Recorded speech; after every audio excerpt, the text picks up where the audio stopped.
All right, so I'm starting this video on the tail end of this trade. We're up 2,300. We're just going to Order close that. filled. The video is going to be around how do you trade a market that is in conflict. You know, this is all super messy over here. We're going to go over some trading strategies with risk reward and how you should look at this to understand where you should be inside of the trades and where you should be exiting the trades.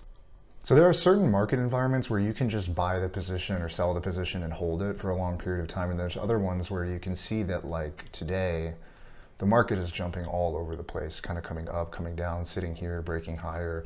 And so if you've been following along like the market structure series, I'm going to give you an example of how we use different time frames and different structures on different time frames to know how to place your trades, where you should be entering and exiting so you have a favorable risk to reward ratio, and how to make money in a market that is like really kind of congested, confusing, and not giving you any clear signals.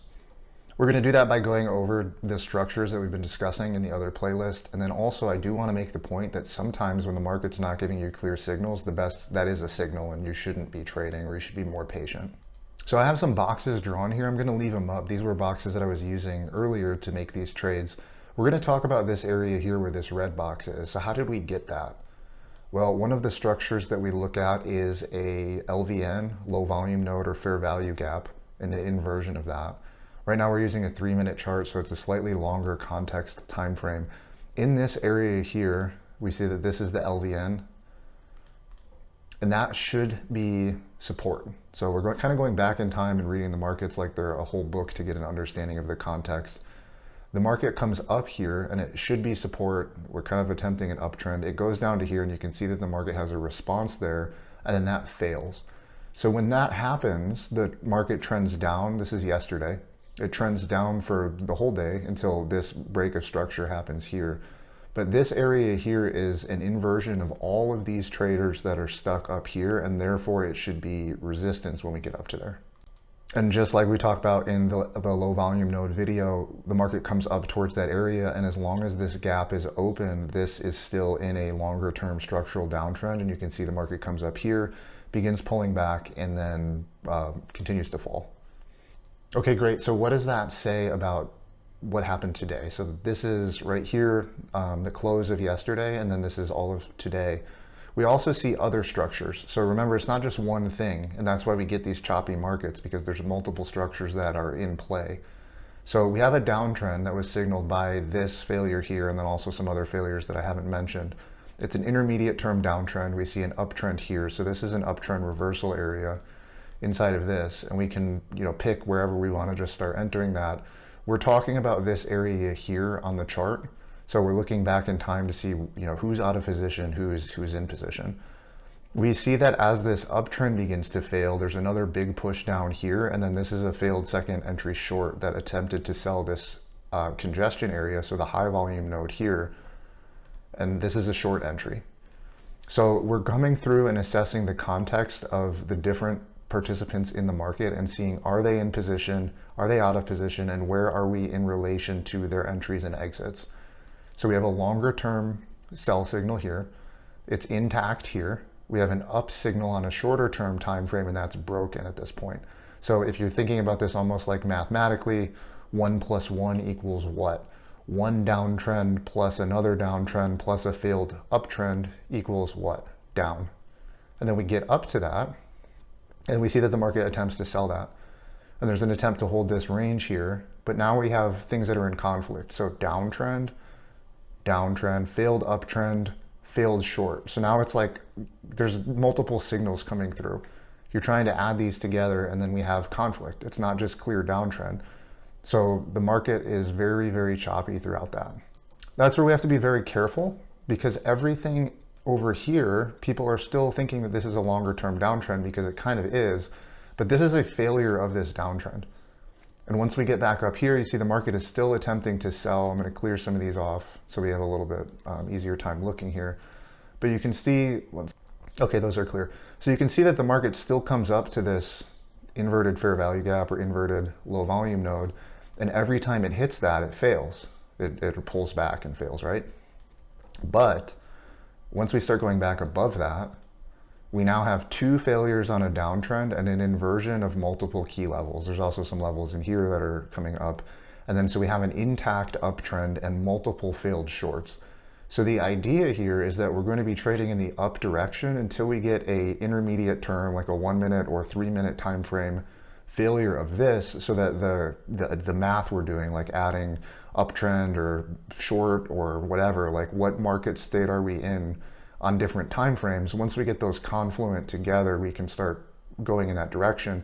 If we don't have a failure of an uptrend on a medium term time frame or a 1 minute time frame, and we do have failures on downtrends, that's where you get this range bound market. And you can see that the market is jumping between this low volume node here, and it comes back down to this high volume node inversion area here. So it just range bound in between that.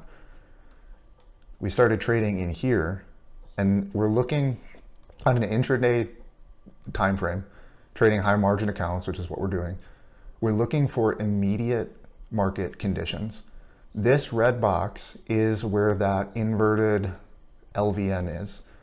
As we start pushing above that, this is failed too. So now we have three major failures. We have a failure down here. We have a failure here. The market is still attempting and respecting that position. And every time it pushes down from that, it doesn't go anywhere. It just sits right here and it's congesting up here. So we have three failures on an intermediate term. And everybody who's entering trying to sell this because they're trading a longer term time frame against the shorter term or intermediate trend is losing their positions. However, because we're not confluent on multiple time frames, the market is jumping back and forth, and so we need to look at our entry positions and then wait for pullbacks with regards to that. So we've come into a 15-second chart to look for pullbacks here, and we can see that this red box still is the major support zone. This is a break of this, macro or intermediate high, but because of everything I was saying about the longer term time frame being questionable or sideways or potentially down, maybe not down, we see that as the market comes up here, there's a lack of excitement or a lack of exuberance. There's not a lot of buy volume coming up into this area. So we need to wait for these pushes down here. If you're buying upside breakouts in a market that's sideways or a slow uptrend, you're not going to be positioning yourself correctly. If you're playing for a longer term time frame, that's fine. But if you're trading like at the edge of your margin requirements, imagine you bought here and you weren't scalping. If you get a pullback down to here, you're going to get stopped and you might even get liquidated depending on how close to the margin limits you're trading. So in this, we need to think back to our composite of market conditions math. This is major support. We're thinking major uptrend, but we have a break of structure here. What is the break of structure? It didn't show up on that, but it's an inversion of this high volume node. So that's why I have that gray box here, because this gray box is drawn on this high volume node. This is a critical area. In this area, you need to be aware of where the different levels are. This is another high volume node here. That's why there's another gray box. So if you're trading a very short time frame, and I did take this trade earlier, as the market inverts this high volume node, you can be selling here and taking off down here, or selling here and taking off down here. But the major swing trade of this is going to be when you have that failure on the shorter term time frame, which is this. Now this is double inverted. So you have, looking back, failure, I don't even know if I can show it on the short term time frame. We have a failure here, multiple short failures in the market, and then we're waiting for the failure on the shortest term time frame, which is this. And then once that fails, the market breaks out higher. The idea here is that there's trapped shorts. There's trapped shorts on the long term, and there's not enough sellers pushing it down. Maybe this is profit taking. Maybe it's just a lack of buying activity coming up in here. But what's going to give you buying activity? It's either people who are really jumping into long-term positions on the market, or in this case, it's going to be everybody who looks at this as this is a sort of a downtrend right here. Okay, cool. Very short-term time traders are very short-term time frame traders are selling this, but they're oblivious to the fact that we have major structural failures in that. And then once this market starts coming up here, they begin liquidating their positions, and now there's no more profit taking here, or the balance between profit taking and people who are liquidating their positions on this short-term time frame is now in the up direction again. So why did I close this up here on the video? Because we're still in that intermediate term sort of downtrend until we get a failure on the secondary trend, not the shortest, not the 15-second, but on the 1 minute trend. This is still an uptrend, and we should be looking for either buying value areas. So if we kind of look on this 15-second chart, we can see that this is the buy zone, which also happens to be the inversion of that. Or if we continue to just move it through, where's the high volume node? It's still here. So on the intermediate term, even if we get a break of structure of this, we could get a break of this low, and then the people think, oh, that's a downtrend. And it kind of maybe sort of might be on a short-term time frame, but there's buyers waiting here. And then we can see that this is confluent between like the inversion on that 3-minute chart or the 5-minute chart, the longer term time frame through here, and the short-term time frame here. So this area becomes an area where there's a high opportunity to enter the market. The best opportunity, the highest probability entry here is when you get this, and then if you get a failure of the shortest term time frame uptrend or downtrend, sorry. So if this breaks and it looks like a shorter term time frame downtrend, that trick that, oh, this is, new low through here, it's going to reverse, and then people in their imagination think like, oh, if I just sell it here and we go all the way back down here, I'll make 300 points. Maybe, but this hasn't broken. And so if we get a move down to here, you can buy it. Until this breaks, we're actually just scalping that uptrend direction. And until this breaks, we have no reason to believe that this is going to go higher. That's where people get themselves in trouble. When they're looking at things in their mind's eye, the future of like, oh, this could go up here and then I'll make $10 million. And they overweight the likelihood of that because of how exciting that is for them, and they discount current market conditions or current conditions of reality, where really they should just be entering and exiting trades. So a quick recap: once you have this structural downtrend shift, this is a break of that on the 15-second, and that is a viable trade. You hear things all the time about you should be taking your A+ setups. This is an A+ setup on the shortest term time frame. And so, yeah, you can scalp here and take off here, and in 30 seconds, you make $200, $300 or whatever. Really, the longer term swing trades, which is a different strategy, is once this breaks above this, you're trying to buy this for continuation. So there's multiple setups. That's why this takes so long to learn, because there's multiple different strategies that work on different time frames, and then putting them all together in the different pieces of how do you integrate longer term strategies with short term strategies. How do you mitigate your own psychological risks of overweighting reward versus current conditions, et cetera, et cetera? That takes years to learn. It does speed up with some guidance. So if you're following along, watching these videos, I've made a lot of mistakes throughout my trading career, like tons of mistakes. It's been a very brutal, painful process of learning how to do this, but I have learned how to do this. And if you're following along, I can help guide you in understanding how to conceptualize the market, give you a framework and a roadmap of how do you organize this, and then make decisions based off that organizational framework. And you can see that in the market structure playlist. You can see that by these recap videos. And if you also send me a message, I'm happy to help you out with all of that.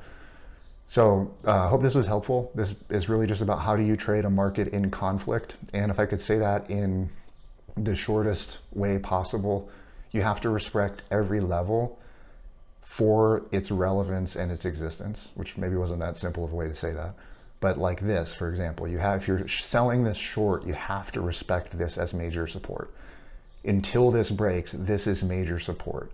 But once this is in a structural downtrend, we can see that that's happening here. There's a value area here. Probably a value inversion on this case too, maybe not. But you can see that once this value inverts, everybody who is attempting to trade the intermediate uptrend is now liquidating their position. So it's going to fall. Where is it going to fall to? You don't actually know until it happens. So because you don't know until it happens, you have to respect this idea that there's a high probability of the market reversing here. Then when it doesn't, you get a failure. And that failure is where the real opportunity lies. Once you have confluent failures on multiple time frames, that's where you can just buy and hold, or sell and hold the market and make a lot of money. So I hope this was helpful. It's a much more technical video than the other ones, but this might seem very complicated if you followed along all the way to the end. This can make sense, it can be easy, and I'm trying to develop the content where we have just simple ways to understand this. So you don't have to think, you don't have to know all of that. If you don't know all of that right away, it's not really expected. And you can see here this inversion of this value. If you were scalping this downtrend, which is a viable strategy, you could sell that and buy here. However, you need to be aware of that's what you're really doing. You're not holding this for a swing. You're not playing for the reversal or the intermediate downtrend until the intermediate downtrend has been made manifest, and then you can actually, your market regime, your market context switches. And just like I said in the other video, certain strategies work 100% of the time, in certain market contexts, but if your market context is wrong or you're oblivious to the idea of these like invisible structures, they're not going to work at all. So yeah, happy trading out there. If you like the video, if you find it informational, like, subscribe, send me a message. And as always, I appreciate you watching and appreciate the support. Thank you.